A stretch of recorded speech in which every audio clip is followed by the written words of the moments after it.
अस्सलामु अलैकुम वरहमतुल्लाहि वबरकातुह। आप सुन रहे हैं कुरान की मुख्तसर तफसीर पारा नंबर 30 का पार्ट नंबर 2। सूरह दुहा ये मक्की सूरत है। इसका सबब नुज़ूल है रसूलुल्लाह सल्लल्लाहु अलैहि वसल्लम बीमार पड़ गए तो अबू लहब की बीवी उम्मे जमील ने कहा कि ए मोहम्मद, रब ने तो तुम्हें छोड़ दिया है। तो अल्लाह सुब्हानहु व तआला ने ये सूरत नाजिल फरमाई, वद्दुहा वल्लैल इज़ा सजा मा वद्दअका रब्बुका वमा क़ला। तुम्हारे रब ने, आपके रब ने आपको छोड़ा नहीं है। और फिर आगे अल्लाह रब्बुल आलमीन ने नबी करीम सल्लल्लाहु अलैहि वसल्लम को तसल्ली दी कि आपको रब ऐसी चीज़ देगा जिससे आप खुश और राज़ी हो जाएंगे। तो ये सूरह ज़ुहा ये पूरी की पूरी सूरत रसूलुल्लाह सल्लल्लाहु अलैहि वसल्लम के बारे में, नबी की सीरत पर है। अच्छा, कुरान के अंदर सीरत की बहुत सारी बातें हैं। कुरान के अंदर नबी करीम सल्लल्लाहु अलैहि वसल्लम की सीरत के बारे में बहुत सारी बातें हैं। अगर जमा किया तो किताब बन जाएगी सिर्फ सीरत पर, सीरतुन नबी सल्लल्लाहु अलैहि वसल्लम पर। अगली सूरत देखिए, सूरह शरह, ये भी नबी वसल्लम के ही बारे में है। अलम नशरह लका सदरक, क्या हमने आपके सीने को नहीं खोल दिया? तो शरह मतलब खोलना, क्या मतलब है? तो इसका मुफस्सिरीन ने दो मतलब बयान किया कि आपके सीने को खोल दिया, यानी ताकि दिल को अल्लाह ने ऐसा बना दिया ताकि हक बात उतर जाए, हक बात को कबूल करें, अल्लाह की बातों को माने, सही तरीके पर चले। सीने को अल्लाह ने खोल दिया, ये मतलब।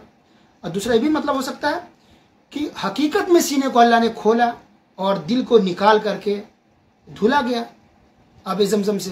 ये वाक़या दो मरतबा पेश आया। एक उस वक्त जब रसूलुल्लाह सल्लल्लाहु अलैहि वसल्लम 4 साल के थे, बच्चे थे, तो जिब्राईल अलैहिस्सलाम आए, नबी करीम सल्लल्लाहु अलैहि वसल्लम के सीने को चाक किया, यानी ऑपरेशन किया, दिल को निकाले, आब ज़मज़म से धोया और फिर वापस दिल को रख दिया।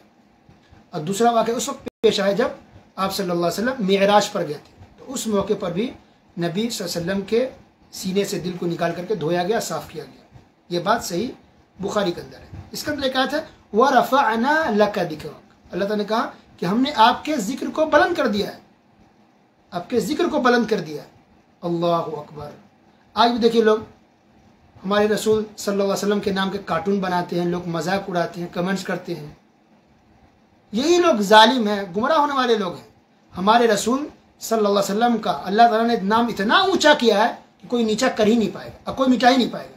तो अल्लाह ताला ने नबी के नाम को बहुत ऊंचा किया है। देखिए कुरान के अंदर नबी का नाम, हदीस के अंदर नबी का नाम, सुबहान अल्लाह, नमाजों के अंदर नबी का नाम, दरूद शरीफ पढ़ते हैं उसमें नबी का नाम, अल्लाहुम्मा सल्ली अला मुहम्मद। देखिए तहियात पढ़ते उसमें नबी का नाम है, अत्तहियातु लिल्लाह पढ़े उसमें नबी का नाम आता है, अला नबीना मुहम्मद। इसी तरह अजान जो होती है, जब भी मुअज्जिन अजान देते हैं नबी का नाम आता है, अशहदु अन्ना मुहम्मदर रसूलुल्लाह। हर अजान में नबी का नाम है। अल्लाह अकबर। इतना ऊंचा मकाम अल्लाह ने दिया और नबी के जिक्र को बुलंद कर दिया, क़यामत तक है, कोई मिटा नहीं सकता। इसके बाद है सूरह तीन। तीन के माना होते हैं इंजीर, एक फल का नाम है। तो वह तीन व जैतून, तो तीन, इंजीर और जैतून, ये भी एक फल है, उसका नाम ही जैतून है।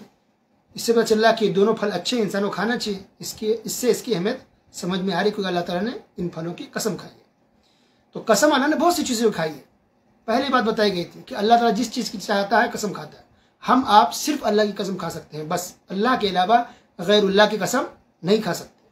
अल्लाह के रसूल सल्लल्लाहु अलैहि वसल्लम ने इरशाद फरमाया, मन हलफ बिगैरिल्लाहि फ़क़द अशरक, कि जिसने गैरुल्लाह की कसम खाई तो उसने शिर्क किया। इसके बाद सूरह अलक, इक़रा बिस्मि रब्बिकल्लज़ी खलक, ये पहली सूरत है जो सबसे पहले नाजिल हुई मोहम्मद रसूलुल्लाह सल्लल्लाहु अलैहि वसल्लम पर, शुरू की 5 आयतें। इसके बाद है सूरह क़द्र, इन्ना अंज़लनाहु फ़ी लैलतिल क़द्र। आपको मालूम है अल्लाह ताला ने कुरान को शब क़द्र में नाजिल किया, और शब क़द्र के बारे में अल्लाह ने कहा कि 1000 महीनों से भी बेहतर है। तो 1000 महीने कितने होते हैं? 83 साल 4 महीने, 83 ईयर्स 4 मंथ।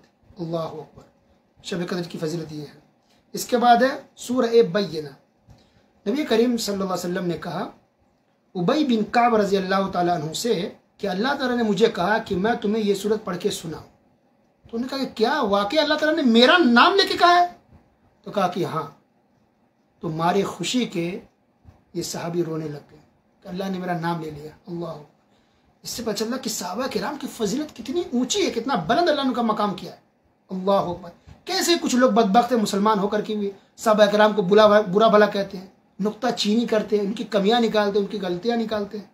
अस्तगफिरुल्लाह अस्तगफिरुल्लाह, बहुत बड़ा गुनाह है, इंसान का ईमान खतरे पड़ जाएगा।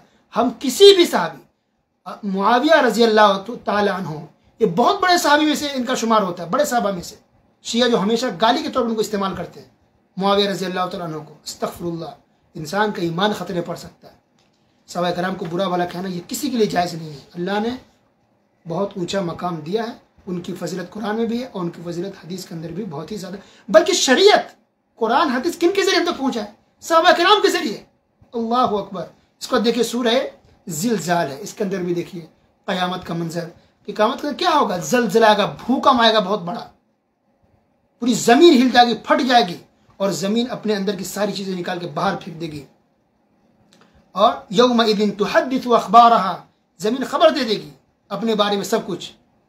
तो रसूलुल्लाह सल्लल्लाहु अलैहि वसल्लम ने इस आयत की तफसीर करते हुए कहा कि इसका मतलब ये है कि ज़मीन बताएगी कि कौन इंसान कहाँ पर आया, किस वक्त आया, दिन में आया, रात में आया, और क्या गुनाह किया, क्या क्राइम किया, चाहे वो औरत हो या मर्द हो, सबके बारे में ज़मीन बता देगी कि फला फला आदमी ने ये गुनाह किया, उस वक्त किया, इस वक्त किया, यहाँ पे किया, वहाँ पे किया। अल्लाह अकबर। वो या ज़मीनें हमारे खिलाफ हो जाएगी। और पहले के दर्स में बात गुजर चुकी है कि हमारे हाथ, ये आँख, ये कान, ये आँख, ये पैर सब हमारे खिलाफ, हत्ता कि स्किन, हमारे चमड़ी भी हमारे खिलाफ हो जाएंगे और गवाही देंगे और मुंह पर अल्लाह ताला ताला लगा देगा या मुहर लगा देगा, हम बोल नहीं पाएंगे, हम इनकार नहीं कर पाएंगे। सुभान अल्लाह। सूरह आदियात, आदियात का माना तो है दौड़ने वाला घोड़ा,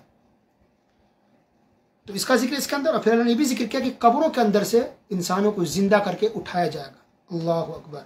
इसके बाद सूरह कारिया, कारिया के माना होते हैं खड़खड़ा देने वाली, ये भी क़यामत का नाम है। अल्लाह ताला ने इसके अंदर कहा कि जिसके आमाल, अच्छे अमाल ज़्यादा हो जाएंगे तराजू में तो वो जन्नत में जाएगा, और जिसकी बुराइयां तराजू में ज़्यादा हो जाएगी तो इंसान जहन्नम में जाएगा। यानी हमारे आमाल को तौला जाएगा, वजन किया जाएगा तराजू में क़यामत के दिन। अल्लाह अकबर। कितने इंसान को हमेशा नेकी काम करते रहना चाहिए और बुराई से बचते रहना चाहिए। तौला जाएगा, बुराई ज़्यादा तो जहन्नम, नेकी ज़्यादा तो जन्नत, ये मामला है। फिर अल्लाह ने ये भी कहा इसके अंदर कि क़यामत के दिन इंसान कैसा हो जाएगा, एक परिंदे की तरह हो जाएगा, छोटे परिंदे की तरह, जो चिराग के आसपास इर्द गिर्द जो कीड़े मकोड़े होते हैं, जो जलते रहते हैं, उड़ते रहते हैं, उसकी कोई हैसियत नहीं होती है, वो हालत हो जाएगी इंसानों की, इस तरह मरेंगे वो। आज कोरोना में जो लोगों की मौत हो रही, देख हम घबरा रहे हैं, परेशान हो रहे हैं ना, क़यामत के सामने कुछ भी नहीं है। अल्लाह। लेकिन डराने के लिए या डरने के हमारे लिए काफ़ी है कि तो कुछ नहीं, इससे ख़तरनाक मामला क़यामत के दिन होने वाला है। इसके बाद है सूरह तकासुर, इसके अंदर नहीं बयान किया कि तुम्हारी की जो ख्वाहिश है, तमन्ना है, ख्वाहिश, दौलत, पैसा पैसा पैसा दौलत, यहाँ तक कि इंसान कब्र में पहुँच जाता है और इसकी ख्वाहिश पूरी नहीं होती। अल्लाह ताला हर चीज़ के बारे में सवाल करेगा, चीज़ के बारे में, हाथ है, कान है, दौलत है, पैसे हैं, कहाँ खर्च किया, कितना कमाया, क्या खाया, कितना ज़ाया किया, कितना बर्बाद किया, हर चीज़। कपड़े जो लोग सिला सिला के फेंके रहते हैं, 20-20 जोड़े कपड़े पड़े हुए घर के अंदर, अस्तगफुरुल्लाह, हर चीज़ के बारे में अल्लाह सवाल करेगा, एक एक चीज़ के बारे में। इसके बाद है सूरह असर, इसके बारे में आप जानते हैं, सारे इंसान घाटे में है, लेकिन वो इंसान जो मोमिन हो, नेक अमल करे, हक बात और सब्र की एक दूसरे को वसीयत करता रहे, खुद भी अमल करे, दूसरे को भी समझाए, तो ऐसे लोग कामयाब होने वाले हैं। इसके बाद सूरह हुमज़ा, हुमज़ा के मतलब है बुराई करने वाला। तो वैलुल लिकुल्लि हुमज़तिन लुमज़ा, बर्बादी और ख़राबी हो उन लोगों के लिए जो दूसरे की ऐब टटोलते रहते हैं, गीबत करते रहते हैं। तो पता चला गीबत करना बहुत बड़ा क्राइम है, दूसरों के ऐबों को ढूंढना, निकालना, ये ऐसा, वो ऐसी, उसने ऐसा किया, उसने वैसा किया, ये सब बहुत बड़ा गुनाह है, हलाकत और बर्बादी का सबब है। उसके बाद है सूरह फील, अलम तरा कैफ फ़अल रब्बुका बिअस्हाबिल फील। फील का मतलब है हाथी। इसके अंदर हाथी का वाक़या मामला ये हुआ कि जो फ़ौज आई थी खाना काबा को ढाने के लिए, उस फ़ौज के साथ हाथी थी, इसलिए इसका नाम फील रखा गया। हुआ यह कि यमन से अबरहा नामी शख्स अपने फ़ौजों को लेकर के खाना काबा को तोड़ने के लिए आया। अल्लाह को मक्का करीब जैसे ही पहुंचा तो अल्लाह ताला ने आसमान से परिंदों को भेजा। परिंदे अपने चोंचों में, चोंच यानी मुंह में, और अपने पंजों में, पैरों में छोटी छोटे कंकर, बस चना के बराबर तकरीबन रहे होंगे, वो गिरा रहे थे अल्लाह के हुक्म से। जिस फौज को, जिस आर्मी को वो छोटा सा कंकर लगता था, वो इंसान वहीं पर तड़पने लगता था, जिस्म के गोश्त जल जाते थे, गोश्त जिस्म से अलग हो जाता, हड्डी अलग हो जाती, पिघल जाता था जिस्म इंसान का, वो सिर्फ मामूली पत्थर लगने की वजह से। अल्लाह अकबर। यहाँ तक कि पूरी फौज हलाको बर्बाद हो गई, सब मर गए, कोई नहीं बच पाया, और खाना का अल्हम्दुलिल्लाह महफूज रहा, कोई नुकसान उसको नहीं पहुंचा। इसके बाद है सूरह कुरैश। कुरैश ये ख़ानदान का नाम है, उसी नाम पे सूरत है, सूरह कुरैश, कबीला कुरैश। तो अल्लाह ताला इसके अंदर ये बयान किया कि मक्का के लोग ठंडी के मौसम में यमन जाते थे तिजारत बिजनेस करने, और गर्मी के मौसम में सीरिया जाते थे। अल्लाह ने कहा कि तुम लोग जो आसानी से जाते हो, बिजनेस करके चले आते हो, और रास्ते में कोई लूटता नहीं है, ये हमारा फजल करम है, ये हमारी वजह से हो रहा है। खाना काबा में तुम रहते हो, मक्का में सबको एहतराम है कि हाँ ये मक्का के लोग हैं, अल्लाह का घर है, मुकद्दस जगह है, तो इस वजह से लोग एहतराम करते हैं और हम तुम्हारी हिफाजत करते हैं, इसलिए तुम लोग मेरी बात करो, क्यों नाफरमानी करते हो, शिर्क करते हो। ये बातें अल्लाह ने यहाँ बयान की। उसके बाद सूरह माऊन। माऊन के माना थोड़ी थोड़ी चीज़, तो पड़ोसी कुछ मांगने आते, कभी चमचा, कभी प्लेट है, कभी कटोरे हैं।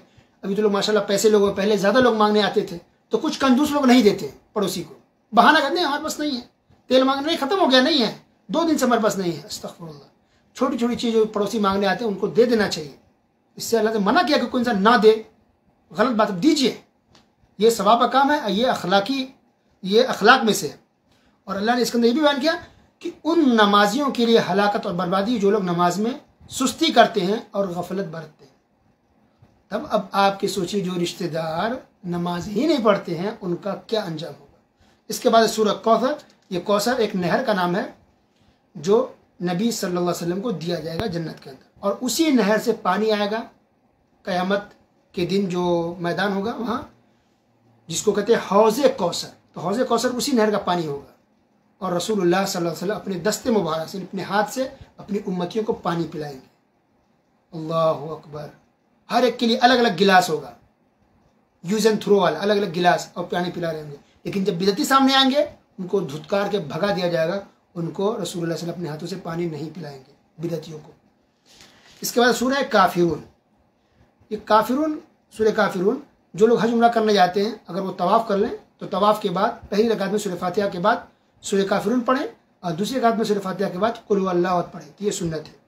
दूसरी फजीलत इसकी ये है कि नबी सल्लल्लाहु अलैहि वसल्लम ने कहा कि जो इंसान सोने के वक्त सूरह काफिरून पढ़ लेगा और सूरह खलास पढ़ लेगा, तो वो इंसान शिर्क और कुफ्र से बरी पाया जाएगा, बरी माना जाएगा। इसके अंदर अल्लाह ने साफ तौर पे कह दिया कि ऐ नबी, कह दीजिए कि मैं तुम्हारे बूतों की या तुम्हारे माबूदों की बात नहीं कर सकता। मेरे लिए मेरा दिन है, तुम्हारे लिए तुम्हारा दिन है। इससे पता चला कि हम गैर मुस्लिमों की मदद तो कर सकते हैं, खाना दे, कपड़ा दे, हेल्प कर दे, लेकिन हम उनके त्योहारों में, उसकी इबादत गाहों में नहीं जा सकते। याद रखिए, दीपावली है, होली है, या और भी कोई दूसरे धर्म के जो लोग हैं, उसके मजहबी त्योहारों में, मजहबी फेस्टिवल में शरीक नहीं हो सकते, मजहबी चीज़ों में शरीक नहीं होंगे। अपने ईमान को खराब ना करें अल्लाह के वास्ते। फ़र्क समझिए, एक इंसानियत के नाते मदद करना अलग चीज़ है, इलाज करा देना, पैसा देना अलग चीज़, वो दीजिए, मगर मजहब का जहाँ मामला हो, मजहबी चीज़ें हो, उसमें आप किसी भी तरह से शरीक ना हो, ये गुनाह है, ये इंसान के लिए जायज़ नहीं है। उसके लिए उसका दिन, हमारे लिए हमारा दिन। हम कहते हैं चलो ये भी सही, वो भी सही, काफिर हो गया, मुसलमान नहीं हो सकता।